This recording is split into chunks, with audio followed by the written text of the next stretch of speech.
Good morning. My name is Darrell Duffie. The American Finance Association is conducting a series of interviews with founding contributors to the field of finance. Today, we're at Stanford University for an interview with Professor Kenneth Darrell. Good morning, Darrell. Okay, I want to get right to what I think of as the key idea for today's discussion, which is the notion of state-contingent consumption, which was cited in your 1972 Nobel Prize. In your speech for the Nobel Prize, you referred to that 1953 paper in which you developed the idea that general equilibrium theory already covers uncertainty through its treatment of state-contingent consumption as a commodity like any other commodity. So if you wouldn't mind, could you take us back and tell us how you developed that idea? Of course, when we talked about developing an ideas, I find that the roots are not exactly linear or even easily describable. Think about a question, try to think about one way, think about another way, and then suddenly some synthesis pops into my mind. It's like doing a crossword puzzle. You look at it, and then suddenly you see, oh, yes, of course. The fact that general equilibrium theory did not well incorporate uncertainty was sort of known among those people who were concerned with it. Let me go back. The state of general equilibrium theory as at this period was really defined by J.R. Hicks's Value and Capital. The novelty of that book, in many ways, apart from the fact that it was a beautiful synthesis in general, was the treatment of time, and particularly the idea that commodities at different points of time are really just commodities, except they have a different subscript on them. If you look back at what capital theory was, say in the hands of people like Frank Knight or Friedrich von Hayek, it was mysticism. Those two argued very vehemently with each other, but many of us could not understand what the question was. Never mind the answer. And so they tell parables of some simple examples and argue in those terms. But in terms of a general theory, and Hicks made the very simple argument that if I'm planning to provide for the future, whether it be as a saver, as somebody who's worried about my consumption in the future, so I might save, or as somebody who's building up capital in real terms, you're buying capital goods with the idea that they would yield future product. So it is investment on the investment side. That this all could be done by saying you're planning on a consumption vector which includes dated commodities, or I'm planning on an input-output vector, which, as a firm, if I'm a firm, with dated commodities. So suddenly, what was mystical became a very simple formulation. In fact, the standard general equilibrium theory, let's say, has been sketched by Léon Boulras or Gustav Cassel, could be now restated in the same form. I don't mean there weren't problems, but that was not the end of the story, but certainly was the beginning. Now, Hicks was aware that when you're dealing with the future, you're also likely to have uncertainty. And he rather explicitly introduces a device, I won't bother going into what he did, which he knows is imperfect. So therefore, the problem of how do you incorporate uncertainty into general equilibrium theory was known to be a problem. And I'd say Hicks discusses this with some explicitness. Now, let me just say, my own training, we may come back to more details of that, was really started as a statistician, studied mathematical statistics. I gradually moved into economics from that. So I was well acquainted with ideas of uncertainty and things to be done about it. Now, what's to be done about it in this case was investigate further, take samples. But nevertheless, it was a strategy for dealing with uncertainty. So I was, after I've done some other work, my attention was drawn to it because this was kind of my field of activities. And somewhere, probably in the fall, I'm not even sure the date, but somewhere around the fall of 1951, I was considering this. Now, at this point, there was a literature developed not on general equilibrium theory and uncertainty, but just on how to handle uncertainty. I don't want to spend out too much historical detail, but there had been, of course, the expected utility theory of choice, which had been developed by Daniel Bernoulli and published in 1738. It's quite ancient. This had been kind of undermined because the avant-garde economic theorists with whom I studied, like Harold Hotelling, said utility can't be cardinal at all. It's just all utility is a way of saying an ordering. Well, if you don't have a numerical utility, you can't take an expected value. So the Bernoulli theory was coming under criticism. Then von Neumann and Morgenstern stated in their first edition, actually printed the proof in the second edition, 1947, the book being Theory of Games and Economic Behavior, an argument that even though you start from what you might call an ordinalist point of view, it's a point of view which doesn't accept utility as some intrinsic factor, nevertheless, if you make some assumptions of what you mean by rational choice under uncertainty, you can construct a utility function whose expected value determines choice. And this was very shocking, and everybody in this group was writing Paul Samuelson, for example, was writing refutations and so forth. That was within a few years people got to be convinced that it really was right. But then the next step was a further formalization, to which the name of Leonard J. Savage, known as Jimmy Savage, is especially associated, was the idea that the probabilities that are entered needn't be some objectively given facts. They can reflect subjective evaluations of uncertainty. So the primitive concept was that there was a number of possible states of the world. And if you took an action, what that meant is you would get a certain outcome under each possible state of the world. Now this fitted in with the general way probability theory was formulated, especially by people like Kolmogorov in the 1930s, that a random variable was a function over states of the world. Keynes got it into that, didn't he, as well? Did he formulate that clearly? Maybe he did. It meant that. I mean, yes, yeah. certainly meant that. Yes, Keynes' treatise on probability, which I guess is 1921, I think. Well, it was implicit in probability theory, but I think Kolmogorov made it clear. At any rate, but Savage brought it to the attention of those interested in decision making. So I began to think about how do you incorporate and the usual thing is you started out with a probability distribution, a mean and a variance, and you somehow had a utility function over this mean and variance. There were papers like Marshak had written, a couple of papers I got in the late 30s, and even applied it to things like portfolio selection. But this seemed, the means and variances are particular ways of describing probability distributions, but they're not. There could be probability distributions of all sorts of other kinds that where probability distributions didn't have means and variances, like the Cauchy distribution. So anybody, somehow it didn't seem very fundamental. It seemed like a way of talking which might be useful. Marshak even said, well, maybe the third moment counts in your evaluation. But there didn't seem any particular way of just talking about it. So I was just brooding about it. And I knew of Hicks's device of dating commodities. And suddenly, somewhere like in the fall of '51, it finally came to my mind that the way to think about it is that a consumption vector can be thought of as a consumption not at a particular state of the world, just as you had consumption at a particular time, consumption of a particular commodity at a particular state of the world, analogous to Hicks's consumption at a particular point in time.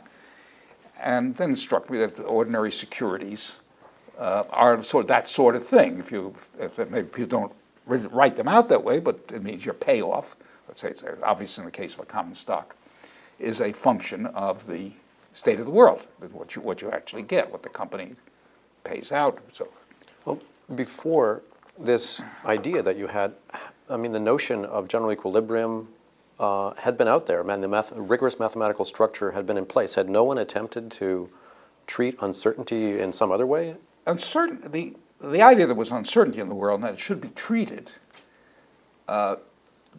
is certainly there in much writing.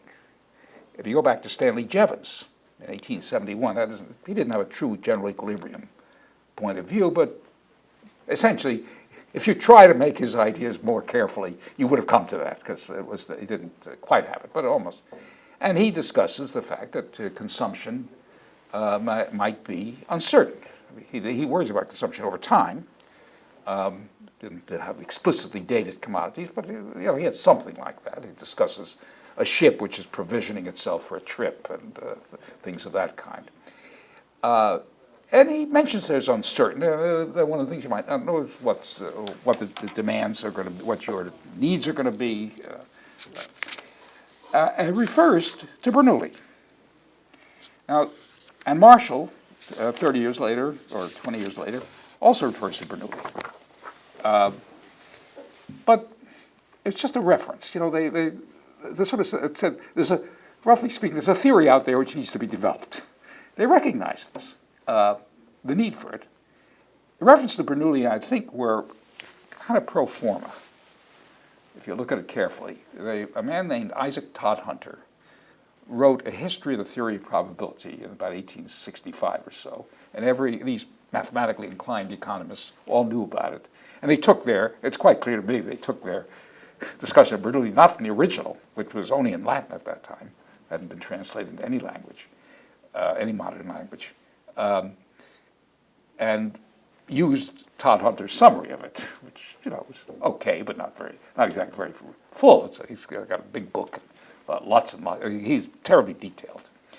But they knew there was this issue. Irving Fisher refers to uncertainty and discusses when he has his book on the capital market.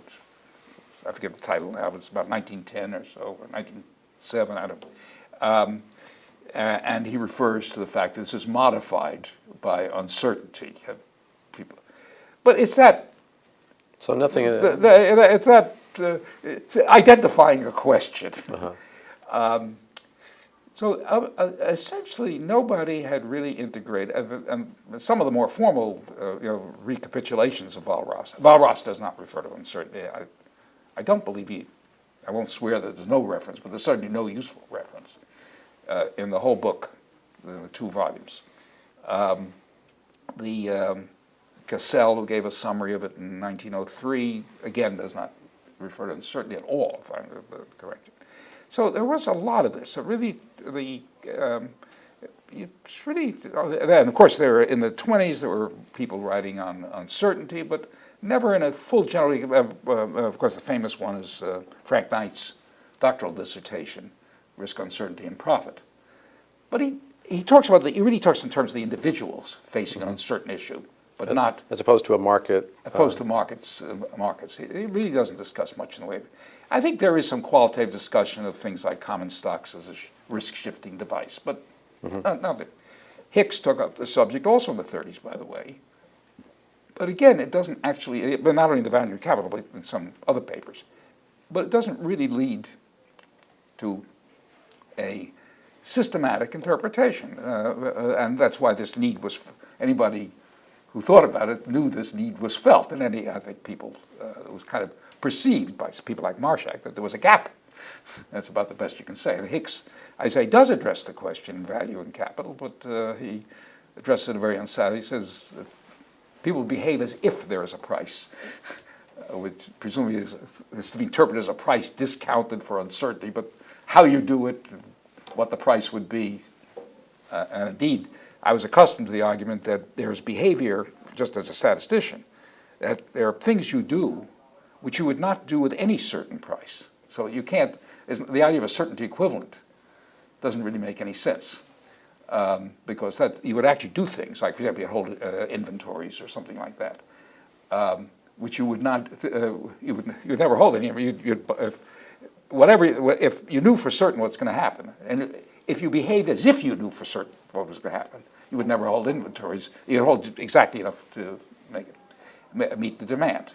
So it was the idea that there's behavior under uncertainty which is not matched by any. It's intrinsic. Is something that was not really couldn't be explained by models existing. I want to get into some of the key ideas in this 1953 paper, which I, among others, think was probably the foundation of modern asset pricing theory. You mentioned a moment ago that one of the innovations in that paper was to think of markets for state-contingent consumption, treating it just like any other commodity. Another innovation in that paper was an alternative mechanism for achieving an allocation of state-contingent consumption, which was rather than a security that pays 1 bushel of wheat at a particular point in time at a particular state of the world, but rather a security that claims a certain amount of units of account, dollars, if you will, or wealth. And in the event that state of the contingent on a state of the world, and in the event that state of the world actually occurs, then you could use the proceeds from the sale of that security, or the claims to that security, to then purchase commodities directly.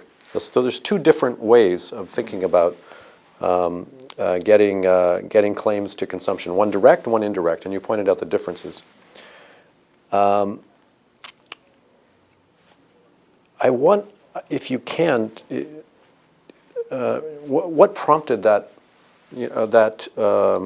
kind of alternative, which, by the way, which didn't appear even in Debreu's work in Une économie de l'incertain, which is another, which followed your paper on state-contingent consumption, but didn't get into securities whose cash flows would then be used to purchase consumption. So you had these 2 different ways of doing it. What prompted that? Well, I guess I knew enough about the world to know that securities usually didn't pay in commodities. And there were futures contracts, so there was some set of markets where you actually delivered goods. But I knew that most securities did not. And it struck me that this reduced the number of markets, and therefore there was an explanation. If you think of markets, obviously, there's a world in which markets are costless, but still, somehow reducing the number of markets ought to be a good thing. So this really was the observation that the securities are paid. And I was wondering, is there a source of inefficiency due to the fact that securities are paid in money, which you then translate? And then I realized the answer is no. And it's really trivial. It's a question of stating it. Most of that paper, the thing is, once you say anything you say there, it's obvious what's stated. The problem is it's stated. And you probably know that those state-contingent wealth claims are now known as arrow securities, and we still teach it that way in graduate school. So I've heard. Yeah. On a more personal level, can you take us back to the day that you found out that you won the Nobel Prize? I'm sure it's an interesting story. We got an invitation from State University of New York at Binghamton to give a lecture there. Somebody I knew was there on health economics, which I'd worked on. So I flew to Binghamton, gave my lecture. The next morning, I get to the airport, and the clerk looks a little funny. He says, I guess we better get started. There have been several calls for you. I couldn't imagine what was going on. Like, the only thing that occurred to me, frankly, my mother had not been very well, and there might be something about her, but several calls that didn't seem very likely. One call, yes, but several calls didn't seem to make any sense. I don't know what was going on. I picked up the phone, and the fellow said, "This is the ABC News Service," or something like that. I think it was ABC. Well, then I knew immediately, I must say. You guessed. And they informed me, and I stammered out some kind of statement. Then another news service. And by that point, my poise improved, and I gave a much smoother statement, and expressed my joy of sharing it with John Hicks, who had meant so much to me as a graduate student. And then when my wife gets on the phone, She had heard. well, she had been awakened a couple of hours earlier, or an hour earlier by the call, and immediately, in fact, I think the first call was actually from news services, not from the, I think the Swedes called about 2 hours later, but the first thing was the news services, because of the time difference, they announced it earlier here. And apparently, it was very shortly, this reporter swarmed into the house, started interviewing my 7-year-old son. Luckily, he came up with he answered it. He answered very well, but I didn't know what he was going to say. My wife didn't know what he was going to say. So this was very dramatic. By the time I got to Chicago, I then took a plane. Stopped at 3 stops to Chicago, and their reporters were after me. And by the time I got to here, my friends had organized a welcome party. So it couldn't have been done better. I mean, if I was home, I think it would have been less dramatic.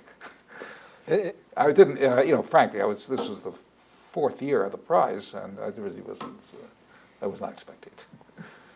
Your impressions of where the new research is headed or should be headed, or your general thoughts on developments. Let me make a general statement, which is by no means new, which is that the biggest thing that happened in this field, and economics in general, to my mind, thinking, after this work, is the emphasis on asymmetric information.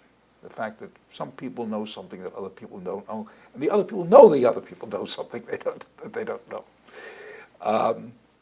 This, in my case, I came to it through the interest in health economics, which seems to be an utterly basic matter in financial markets, and in corporate finance, which you mentioned, and corporate governance, which is closely related to, not identical corporate finance, but the two obviously have some close relationship. And this, I think, is one of the biggest developments in economics in its history, in my opinion. It plays an utterly important role in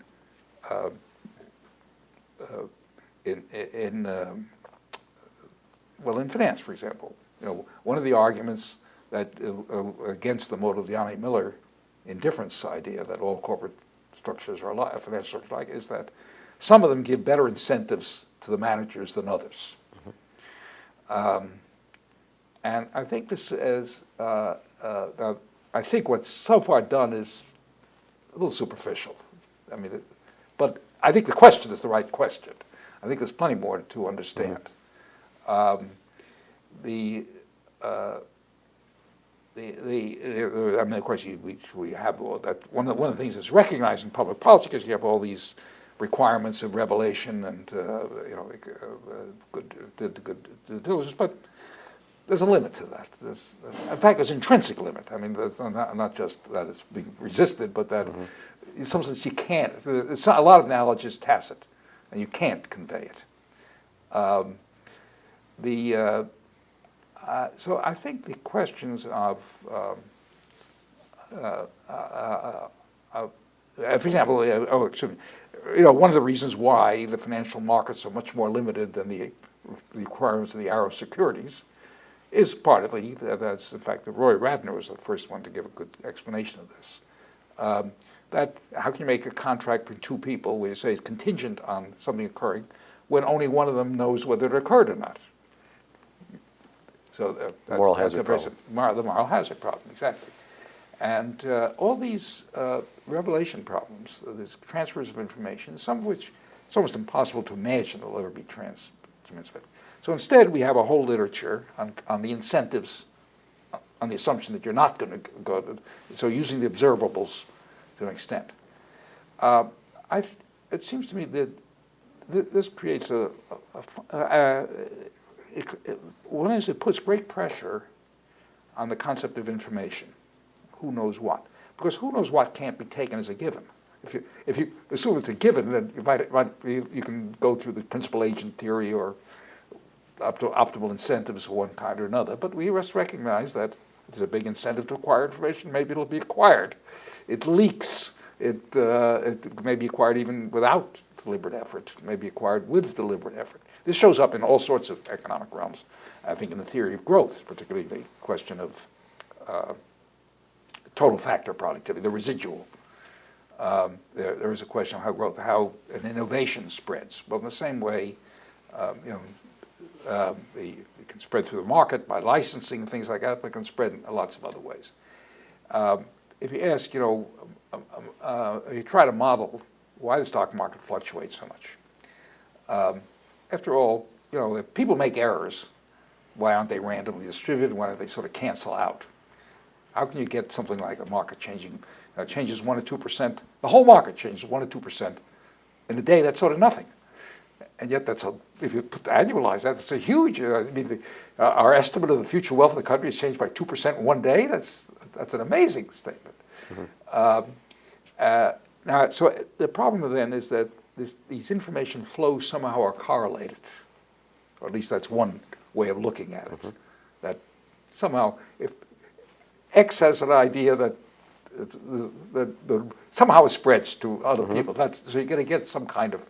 I've never seen this fully. I mean, I've seen a number of models. I've never seen anyone that really catches it. Well, there is a development of what's called behavioral finance that attempts to explain some of these fluctuations, not from going back to what I would call super rational viewpoint from your early papers on financial markets, but violations of sort of standard choice axioms and.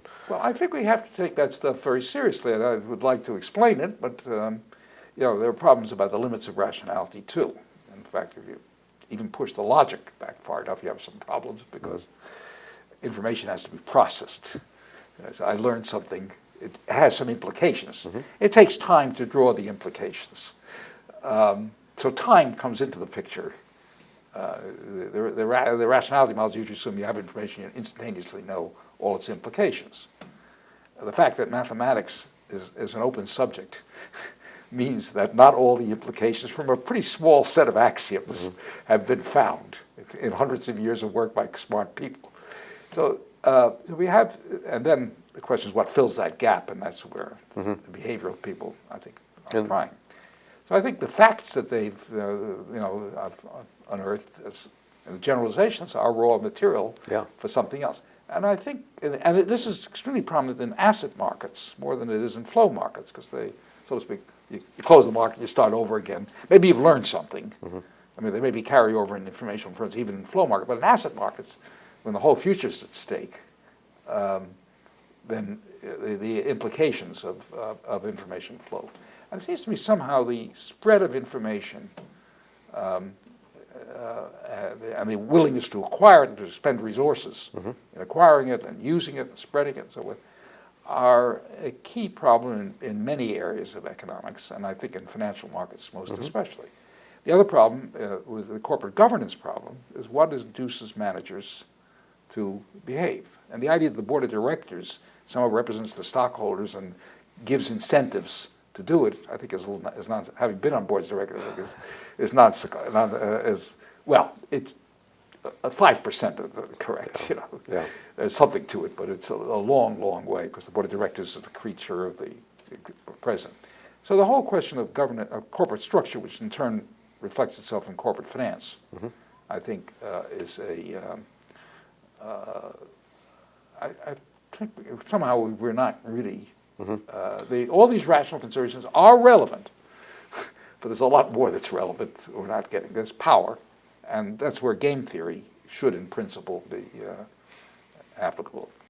Well, I think we've covered the ground that we wanted to cover today. I'm very, very pleased about how this has gone. Thank you very much. Well, enjoyed it very much.